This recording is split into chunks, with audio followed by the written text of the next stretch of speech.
This is the moment we've all been waiting for the thousands in attendance and the millions watching around the world.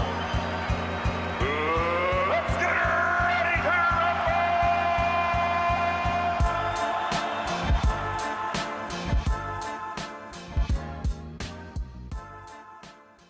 Welcome to the Junkyard Pod. I'm Tony Pesta, and joining me today to talk all about the Cleveland Cavaliers is a very special guest. If you're on NBA Twitter or NBA YouTube, then I'm sure you're already familiar with him. He's one of the best content creators covering the league right now. He's been doing it for a while. Rusty Buckets, welcome to the show, man. I appreciate you joining me to help push some Cavs propaganda. You're in the industrial complex now. Yeah, I liked the intro. Very complimentary. The Cleveland Cavaliers are probably my most watched team this year. So I sometimes can be intimidated by a fan show specific to a team, because one thing I say, being someone that covers the league as a whole, like, you're never going to know as much as someone who pays attention to one team religiously, because you have to divide your attention across 30. But the Cavs are a team I feel very confident talking about. Hell yeah, that's good to hear. And I know exactly what you mean, because I do my best to be transparent whenever someone asks me a question about like the Charlotte Hornets or a team that I don't watch much. I'm like, look, man, I really don't know. Like the Mark Williams trade that didn't happen, that never really happened. People ask my thoughts on that. I'm like, I'll be honest with you, I don't really watch Mark Williams play, so I won't even pretend to know. But I'm glad that you know ball. I trust that your takes are going to be great here today. And before I forget, by the way, happy belated birthday as well. You just turned 25, I think you said, right? Yes, 25/6, but that was last year. Yeah. Hell yeah, man. Leap day. Oh, go ahead. Yeah. I just turned 26 earlier, so it catches up to you fast, man. I was just telling my friends, I'm like, we got to get back in basketball shape and get one more summer of playing hoops before we turn 30, because then it's too late. You can't go back. Yeah, you mentioned that I had been around a lot in the intro, and I was like, I guess that's true, but it also feels like I started yesterday. Yeah, no, I feel the exact same way, man. I've only been doing YouTube for about 2 years now, but even that feels crazy to say out loud. It feels like I just started, but I know you've been at it for even longer, so you've been doing great content. I'm on year 9. Oh man, that's crazy. Yeah. But hey, you've been killing it. You've been absolutely crushing it. So I was really excited about this. I appreciate it. Yeah, of course. And yeah, look, the main reason why I'm excited is because I've been yapping about this Cavs team all year long. It's gotten to the point where I'm running out of takes. I've run out of ways to describe the season that they're having.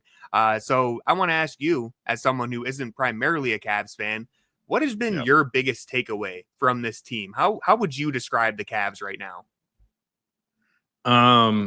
Probably the thing that I love about the Cavaliers the most, the reason they have been my most watched team, is they really just have a very pristine system, and they made their way towards that by just hard embracing what their strengths were and doing their best to hide the weaknesses. Where, like, I made a video forever ago about how, like, the double bigs thing with Mobley and Allen could be a new meta, and I kind of started to back out of that after last year because they didn't really get any better.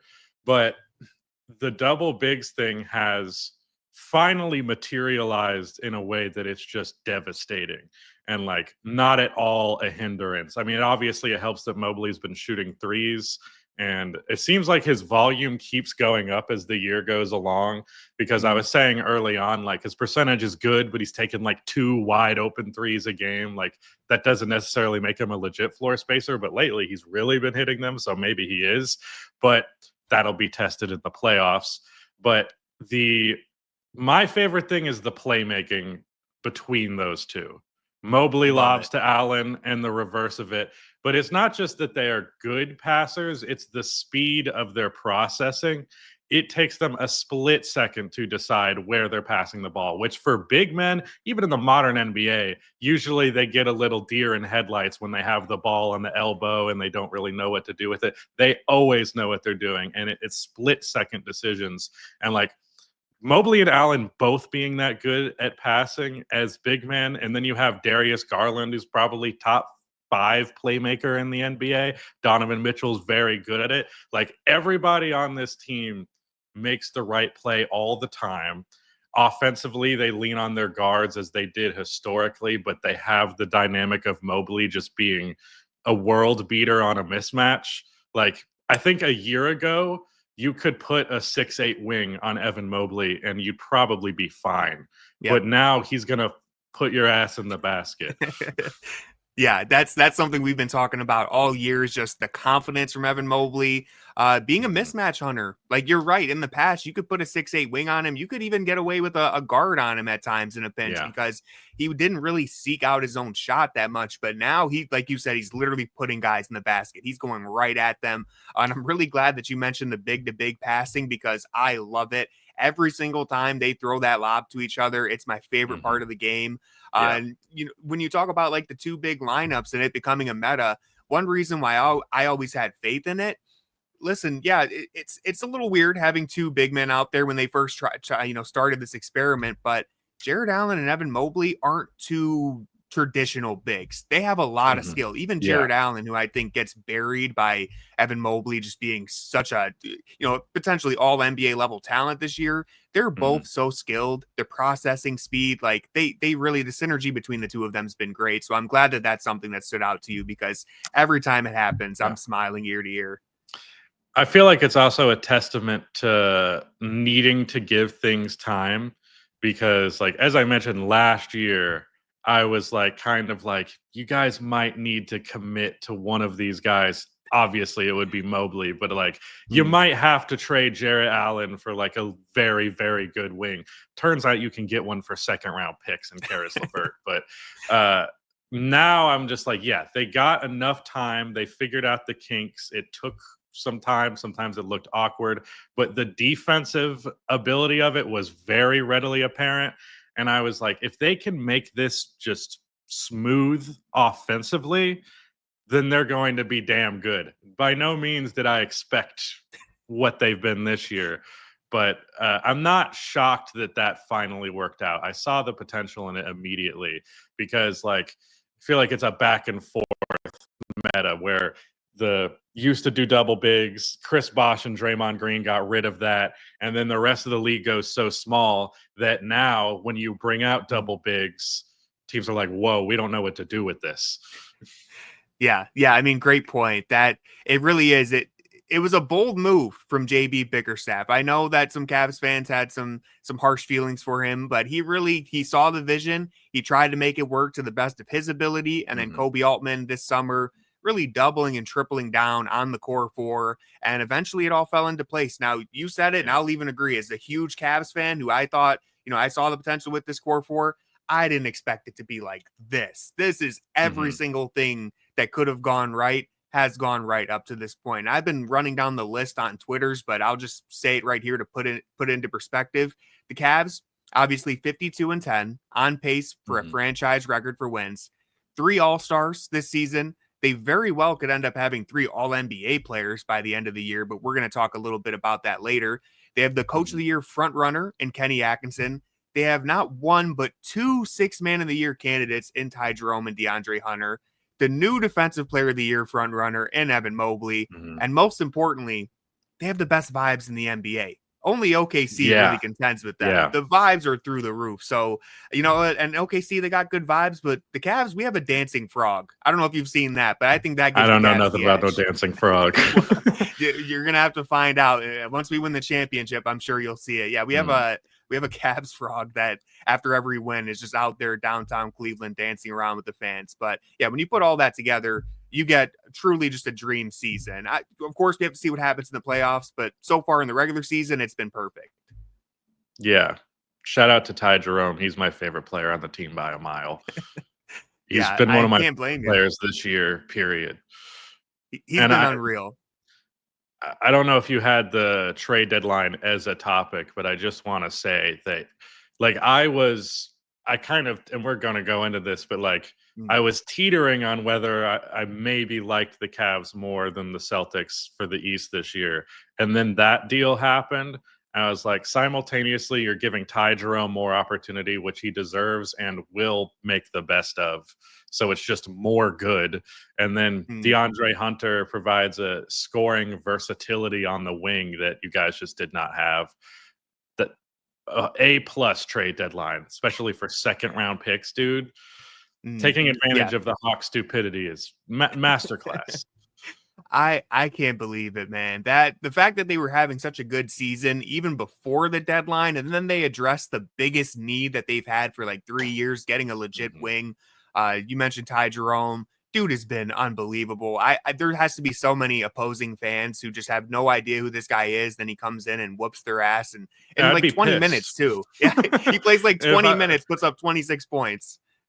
Yeah, I've been saying this whole time, like Ty Jerome could be a 20-point per game starter on another team right now if the situation came up. So I do think long term, you guys probably won't be able to hold on to him, in that limited capacity. But I've had a few friends who've said like, this may be my more negative take about the Cavs going like, probably not this year, maybe next year, year after that. I really feel like it's this year or probably not.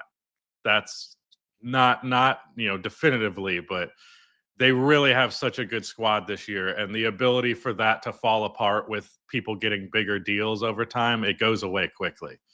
Yeah, I get what you're saying there. I think maybe the best way to say it is like this might be the best shot they have at it. The stars are really aligning right now. The league, like, yes, OKC is a powerhouse. Boston's a defending champ, but it's open enough to where you can legitimately say the Cavs have as good of a chance as anybody. We're going to end the show on that topic, but yeah, I do get what you're saying there. This could be the best shot they have. It doesn't mean this is it for the core four, but this might be realistically the best opportunity they have. And you got to strike while the iron's hot. Everything is aligned perfectly. But I want to transition now to talk about Evan Mobley, because his breakout year is easily one of the biggest reasons, if not the biggest reason, why the Cavs have made this leap. His growth on offense gets all the attention, kind of rightfully so. But right now, with Victor Wembanyama unfortunately out for the year, it looks like Mobley's emerging as the favorite to win his first Defensive Player of the Year award. So I wanted your thoughts on that. Is he the front runner for Defensive Player of the Year? And just in general, how impressed have you been with Mobley this season? Well, I think what's interesting about the Evan Mobley offensive leap is it hasn't even like led to some crazy statistical leap. Like it's maybe like 3-4 more points per game, but it's about how effective and decisive he is when those opportunities come to him, where he used to just not really have a scoring mentality and like what I mentioned earlier about like deer in headlights, like just kind of being a little too timid now. But like now he's so aggressive immediately. He's so good at hitting shots. Like the offensive foundation was there. It's not like Mobley was an offensive zero. He's still getting 13, 14 points per game before this. But now he's become so effective on offense. It's something that I say about the DPOY award all the time. And this is shitty. It probably shouldn't be this way, but points per game and just your general status in the league does affect the DPOY award. Being a bigger, well-known name, like that is a way to get your name more in the conversation. So therefore, offense begets winning DPOY, which is a little silly and counterintuitive, but it is the way that it is. So he has that benefit working for him. I think he will win it over Jaren, even though the Grizzlies have a great defense and have been good this year. I think he'll win it over Jaren, because Jaren already has won it before. And also there's about to be a huge embargo on DPOYs as soon as Victor Wembanyama is a healthy season. But because the Cavs are so good, I think you give that reward of like, yeah, this is a historic season. It's a historic defense. Give it to the foundation of that historic defense. And I very much have the mentality of like, even if Jaren and Mobley had a basically even case, then give it to the guy who doesn't have it. Like if it's Yeah. more or less talking about the exact same thing. It's how I feel about all the awards, which I guess some people hate that perspective, but I'm just like, yeah, let him get if Mobley retires without a DPOY, it will be just as shameful as the fact that Tim Duncan retired without one. Oof, man, I forget that that's even the case until you said it. But yeah, you know, I'm not going to argue with your criteria there. Go ahead, give Evan Mobley the Defensive Player of the Year. I'll gladly take it. But you are right. Yeah. Defensive Player of the Year, really all the NBA awards, it's a narrative driven award. That's just how it is, right? You mentioned like being a big name, having the points per game and stuff like that. Evan Mobley, this being his, breakout year. It's not his breakout year defensively, but his breakout year on offense probably will help him. I think it's played a role in him gaining steam here. And I'm going to get nerdy for a second because I looked at some of the numbers on cleaning the glass because, Mobley and Jaren Jackson, they're both incredible defenders, easily two of the best in the league. I don't think there's any debate that both of them are deserving. But there's a big difference maker between the two of them because Mobley and Jackson, they both give you about the same rim protection. They're both pretty versatile on the perimeter. But Mobley this season is way better at rebounding the ball. So Mobley is in the 74th percentile for defensive rebounding percentage. Jaren Jackson is in the 14th percentile. So 86% of bigs in the NBA are rebounding at a higher rate than Jackson, which is just kind of tough. And Mobley is sharing those rebounds and the floor with Jarrett Allen. So the fact like Jaren doesn't have a Jarrett Allen who's stealing boards, it's like you can box out better than Santi Aldama, bro. So that's the big stat that gives Mobley the edge. And the one that, it really isn't a surprise if you've ever watched Jaren Jackson Jr. The dude fouls a lot. All right. And I hate to nitpick and break it down to that, but he's leading the NBA. He's leading the NBA, almost 100 more fouls than Mobley. And a stat that blew my mind that I tweeted out. Unfortunately, Evan Mobley literally fouled out right after I tweeted it. But now with that updated number, Jackson has fouled out of 4 games this season. That's as many as Mobley has in his entire career. Mobley's only fouled out 4 times in 4 seasons. It's insane. It's a crazy stat. That's brutal timing on that take. I hate when that I couldn't believe it. I couldn't believe it, man. It was like the day after I tweeted it. I made a video that called Jason Tatum a fake superstar after a game 5 where he played like shit. I think this was against the Sixers. And then he played like shit for most of that game 6, but then he exploded in the 4th quarter. And then in game 7, he set the record for points in a game 7. It's like, well, shit. I guess he proved me wrong immediately. We love a good old-fashioned jinx, man. It's the best type of thing to happen. But for Defensive Player of the Year, basically to simplify it for me, it comes down to Mobley gives you basically the same stuff that Jackson does with none of the fouling, really, better rebounding. I think he's more versatile on the perimeter too. Jackson isn't a slouch out there, but I think Mobley's more versatile, and he's got the narrative on his side too. So for me, I think he's going to end up winning the award. And the growth on offense, we hit on too. Like it's been gradual too. Like this year, it's gotten more and more impressive as the year's gone on. I went ahead and pulled this stat since January 29th. Mobley's averaging, I'm rounding up, 20 points, 11 rebounds, 4 assists, while shooting 57% from the floor. And the playmaking, to me, this is what I've been waiting for to start showing itself in the stat sheet. He's finally starting to dish out assists because I've always thought he has the court vision and the processing speed, but now it's happening in a tangible way. And he's kind of flirting with a few triple doubles here recently. He hasn't gotten one yet, but he's been in the picture there. So his growth overall on offense has just been awesome. I could see him being a quadruple double guy. With the blocks, I need it 5x5 at least. I'm sure he's going to be able to get one of those at some point in his career.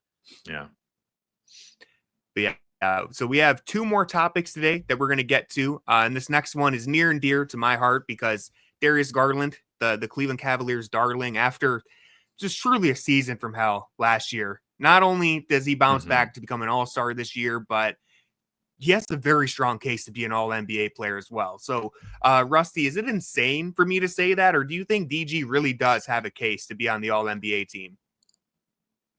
I think Garland and Mitchell both have the negative working against them of their sacrificialness for their own stats. Especially Donovan Mitchell has felt that this year. But, like, they are players who could fill up the box score more than they do theoretically, which boosts their odds, but they're playing in the way that is the most effective for winning. I'm a big advocate against excessively high usage, just because it historically, if you have a player who's like, I think the ranking is Michael Jordan at like 63rd highest usage percentage of all time to win a title. Like if you have one of those guys who's up there, which I believe Donovan Mitchell has a year or two like that, like it's not really effective. So they're playing a play style that is better for winning, but not better for winning individual accolades. I have felt watching this year, I'm curious what you think of this because you've definitely watched more. And I think this could be different in the playoffs. But this year, I feel like Garland's been better than Mitchell. Yeah, no, there's a lot of Cavs fans believe that too. Now, I'll clarify that I still think Mitchell is the best player, but you could easily say Garland has been the more impactful player this season for the Cavs because he is their floor general. Like, let's put it this way. The Cavs are at their best when Darius Garland is rolling. When Darius Garland's hot, it's almost impossible to beat this team. And he's only playing about 30 minutes a game this year. So you're right. Like, not only is he sacrificing being next to Mitchell, but he's also sacrificing because his team is just, he basically checks in, gets his, kicks some ass, and then goes to rest for the entire fourth quarter. He doesn't really even have to be out there that long. So he's just been surgical as a scorer, as a playmaker. One of the best handles in the NBA. He's in a little bit of a shooting slump right now, but even with that, he's shooting a career high from the field and the 3-point line. The biggest thing to me, he's shooting a career best from 3 to 10 feet and 10 to 16 feet. So that in-between spot on the floor, he's crushing it. And the reason why that's the key is because in the past, teams kind of figured out, he's like, hey, we'll just play drop coverage on him and dare him to beat us there. And like Al Horford has been his kryptonite in the past, and just any of those bigs that drop on him, he always had trouble. This season, he's torching the drop, whether it's a pull-up three, pull-up mid-range, the floater. He's made a huge leap in that zone. And I think that's the biggest reason why he's looked so much better this year. Obviously, not having a broken jaw helps as well. Yeah. The number one thing that sticks out to me with Garland every time I watch him, I think there is a lot of people talk about on and off ball movement like they're just separate categories from each other. Like you can't start an action off, take it on ball, go off, come back on. Like they're connected to each other. And I don't know if there is a player who utilizes that relationship better than Darius Garland. He is almost always moving, and he is so good at, like, he's great at crossing people over and shit. That's what people focus on, but he crosses people over without the ball. Like he is so good at cutting. He's so good at getting to his spots, so good at like keeping the ball swinging. There is not a possession where Darius Garland's dribbling the air out of the ball. He's making super quick decisions. And I think that's kind of the foundation of Cleveland's offense in general, is there's no lollygagging with them. We are trying to get this set going, move the damn ball. I think Garland's one of the best playmakers in the NBA. He crosses the threshold of being a 20-point per game scorer. The spots are also, isn't it 3 forwards, 2 bigs, or is it literally just it's nothing anymore, right? Now, yeah. If it's just top 15 guys, it would be a damn shame if Darius Garland didn't make it. Yeah, I think he has a very strong case. We'll end up seeing being on a team that might win 65 to 70 games will help him. But I would give it to him over Mitchell. Yeah, I would if I had to choose. If I have to choose one, I would give it to Garland.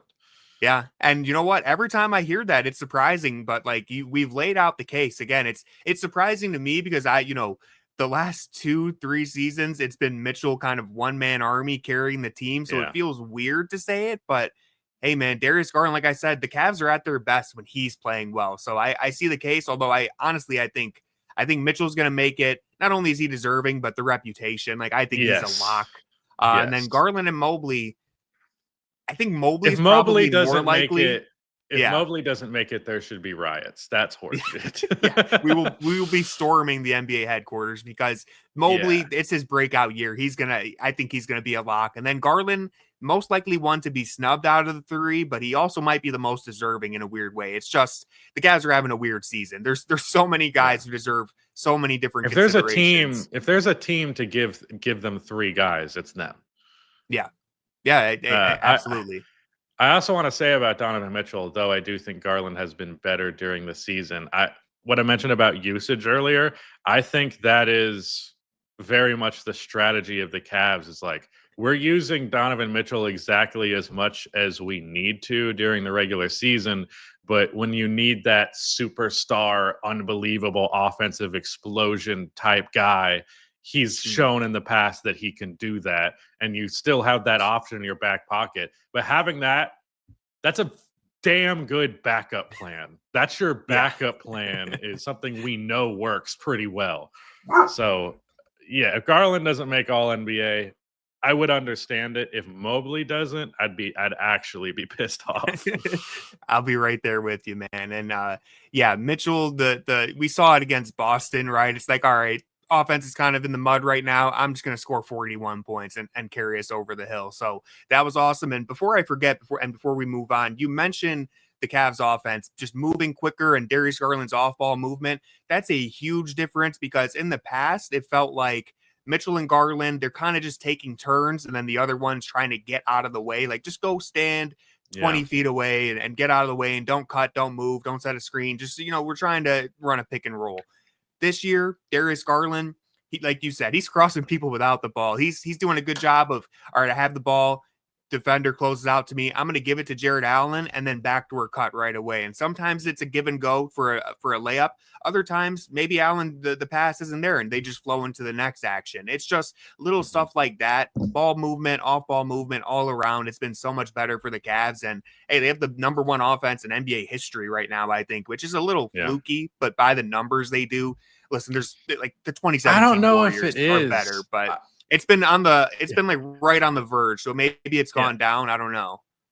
A lot of people have been saying like all year the shooting variance thing. They're just you can't be hot 60 games in. That's just what your team is at that point. Like, we knew Mitchell and Garland were both some of the best 3-point shooters in the NBA. Max Strus, I never remember which one it is. He got paid. He got paid to look like Sebastian Stan and hit threes. DeAndre Hunter's been like a 40% 3-point shooter his entire career. Ty Jerome's historically, it's not like they had a bunch of guys who couldn't shoot, figure it out. It was Evan Mobley who did that, and that's it. Yeah. No, I mean, this team is loaded. And even Sam Merrill. Sam Merrill's the guy who can come off the bench, play 5 minutes, and if he hits his first 2 shots, it's a Cavalanche incoming. So, yeah, I mean, the shooting variance, we've been waiting all year for it to come down. I'm going to keep praying that it doesn't come down at the wrong time, but we have a very big sample size now. It's not November anymore. We're in March and the Cavs are still shooting this well. So I think that's a good way to transition and talk about our final topic here, which is the playoffs. The Cavs, obviously, they've had a great regular season. It's all going to come down to what do they do in the playoffs. A lot of Cavs fans want us to get our respect and our national media attention. The reality is you got to prove it in the playoffs. So I want to ask you, what would it take for the Cavs to win a title? Can they beat Boston or OKC?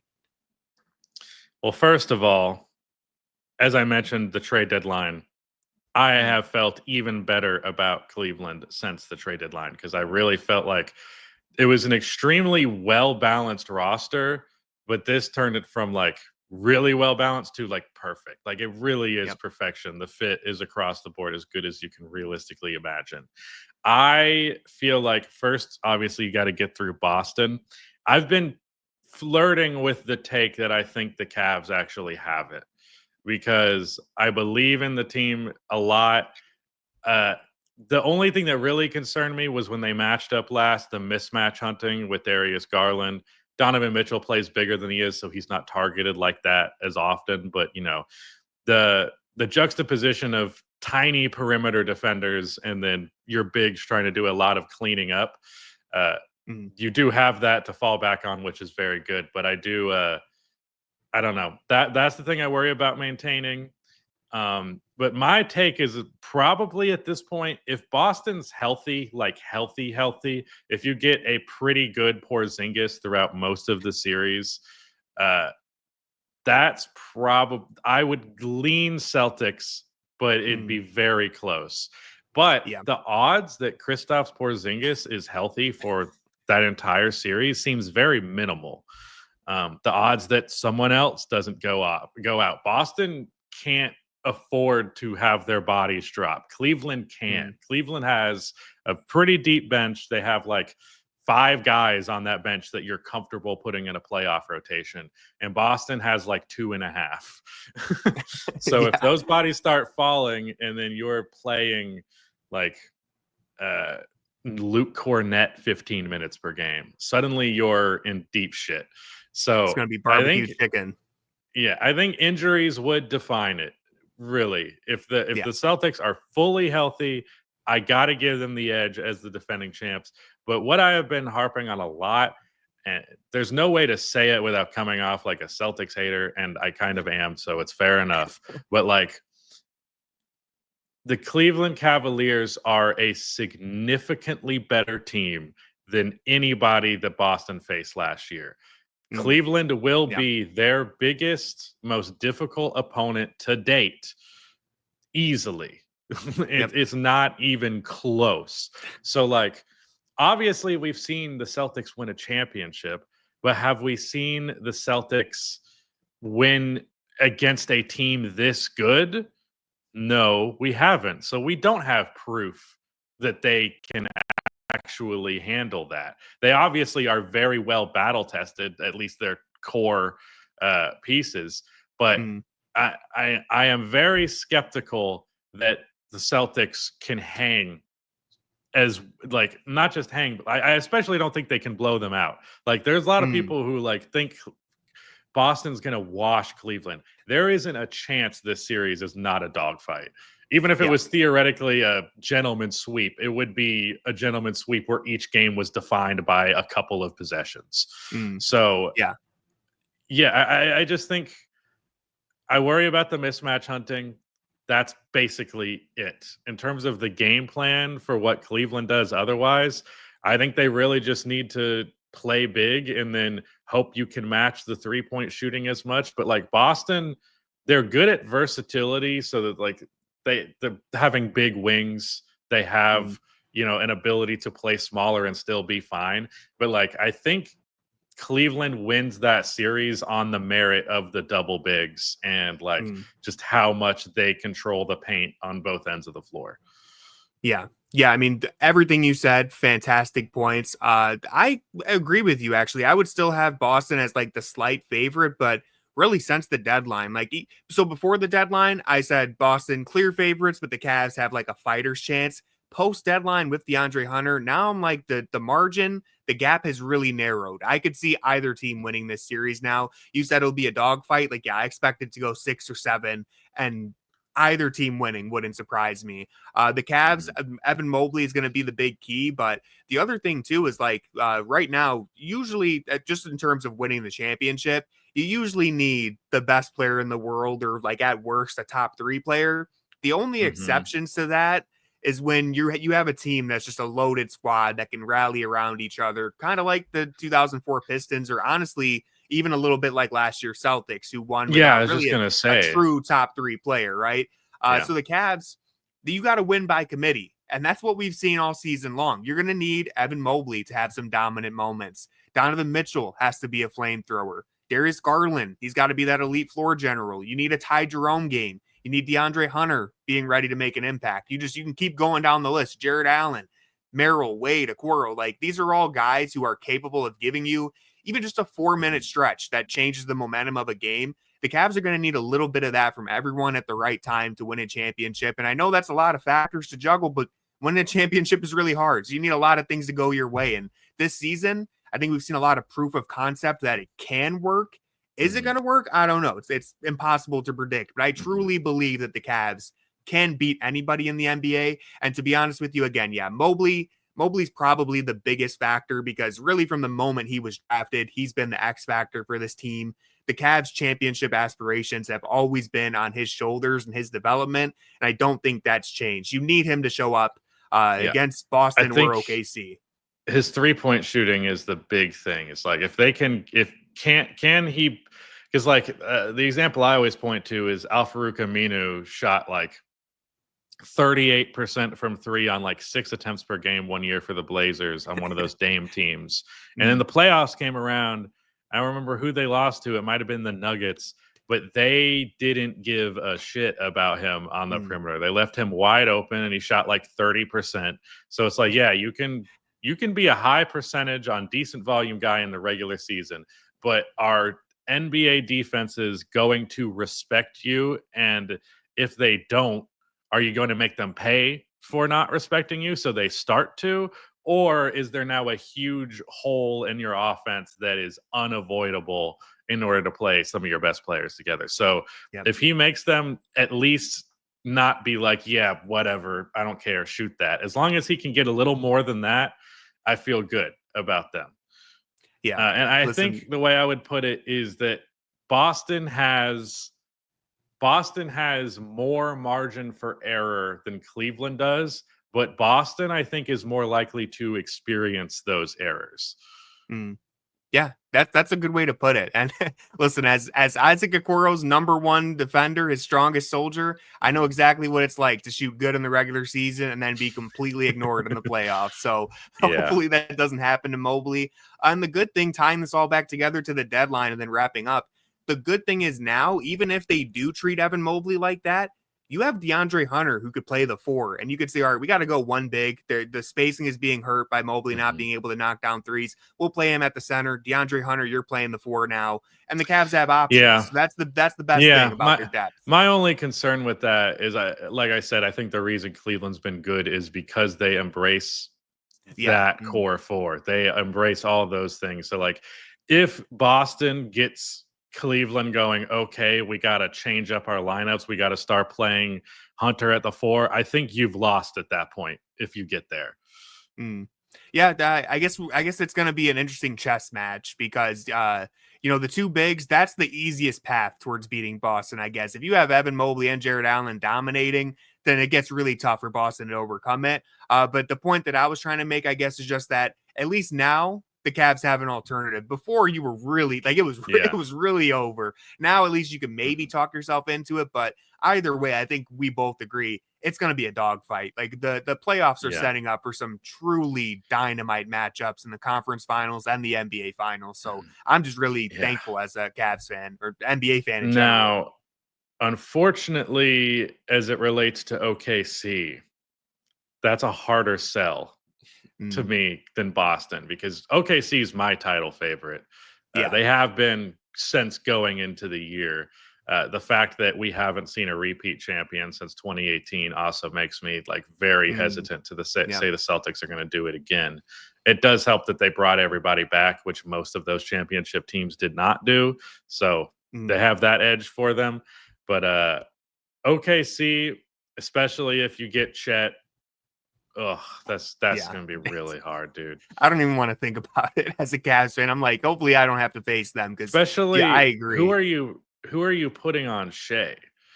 I guess it'd be whoever your wing is, whether it's Hunter or Okoro or Wade. Yeah, man. They pose a lot of issues, honestly, that even Boston doesn't. And they have Lou Dort, who has been the best defender I've seen on Donovan Mitchell the entire time that he's been on Cleveland. That man he's been in the torture chamber every time they've played. So that matchup actually does scare me much more than Boston.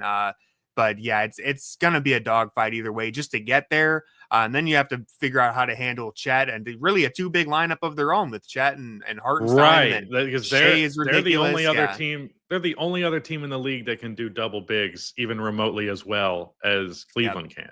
Cleveland, it's far more seasoned and experience, so they have the edge. But like, they can put the proper bodies in front of them to defend it well. Yeah, absolutely. And with OKC and Cleveland, I think in the 2 matchups that they've played this year, we've kind of seen the variance of like, all right, everything goes right for Cleveland in the first game, and really everything was going right for OKC too. That first game was just one hell of a showdown. The Cavs end up squeezing out the win. Second game, everything goes right for OKC. Cavs have some issues. They get obliterated. So it could be a series if we even get that far, which, I would just be grateful to make it to the finals. But it could be a series where it's OKC wins by 20, Cavs win by 15, or something like a back and forth where, there's so much variance with the 3-point shooting in Cleveland, especially. But really, it's going to be a fire matchup. That is where Cleveland has an edge. It's the shooting. Yeah. Cleveland is definitely a much better 3-point shooting team. I do not know why Sam Presti did not trade for Cam Johnson, because to me, that was the most obvious trade ever. I was like, that's such a layup to do that. And he didn't do it. My prediction for the playoffs at large is I think Cleveland wins the East, goes to the finals, and loses to the Thunder. I think that's fair. I think that's a completely fair prediction. I could easily see that happening.